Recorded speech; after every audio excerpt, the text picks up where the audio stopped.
Welcome to our channel, History by Geet.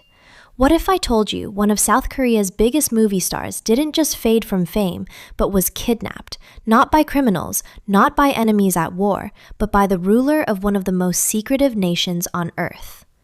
Choi Eun-hee was South Korea's most beloved actress in the 1960s and early 1970s, a real icon of the silver screen, starring in scores of hit films and winning hearts across the nation.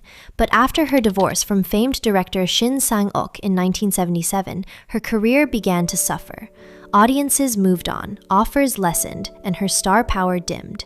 Facing uncertainty, she began exploring new opportunities that promised to revive her career. Then, in January 1978, she received an intriguing offer, a chance to direct a film in Hong Kong, and perhaps even establish a performing arts academy there. But this was no honest business proposal. At Repulse Bay, she was lured onto a boat by a man claiming to be a businessman, and then taken aboard a cargo ship bound for North Korea. Choi woke up in Nampo Harbor, confused, frightened, and far from home. She was placed in a luxurious villa, shown around Pyongyang, taken to operas, musicals, and dinners, and introduced to the man whose obsession would control her life for the next 8 years, Kim Jong-il, the future leader of North Korea, and a fanatic about cinema. For 5 long years, Choi lived in Pyongyang, unaware that her apparent host was actually her captor.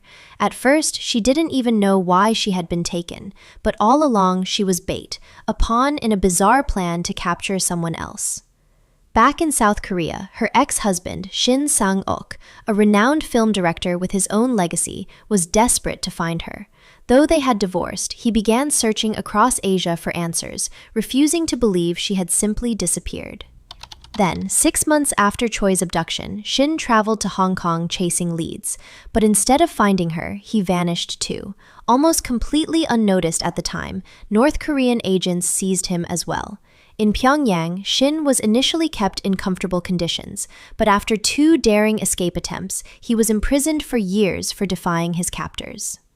It wasn't until 1983, 5 years after Choi's disappearance, that the couple saw each other again, reunited by Kim Jong-il himself at a lavish party. Kim wasn't interested in propaganda alone. He wanted films that could impress the world. Choi and Shin were forced to produce movies that would elevate North Korean cinema, fulfilling his vision and his obsession. Reports say they made around 17 films under duress, working day and night with little freedom and constant surveillance.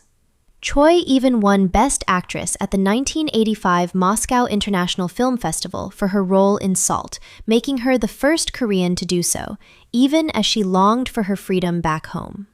Then came their chance. In 1986, Kim Jong-il allowed the couple to travel to Vienna to attend the Berlin Film Festival.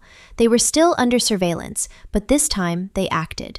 Risking everything, Choi and Shin slipped away to the United States Embassy and requested asylum. It was a moment straight out of a thriller. Years of captivity, cunning, fear, and hope converging in one split-second choice. After escaping, they moved to the United States before eventually returning to South Korea in 1999. Shin continued his work until his death in 2006, and Choi lived until 2018, always telling her story, one stranger than fiction. Their ordeal revealed the eerie power of one dictator's obsession and remains one of the most unbelievable true stories of the 20th century. A Hollywood script it might have inspired, but this was real life. If this bizarre tale shocked you, imagine the other hidden stories waiting to be uncovered. Like, comment, and subscribe to History by Geet for more mysteries from the past that are stranger than fiction.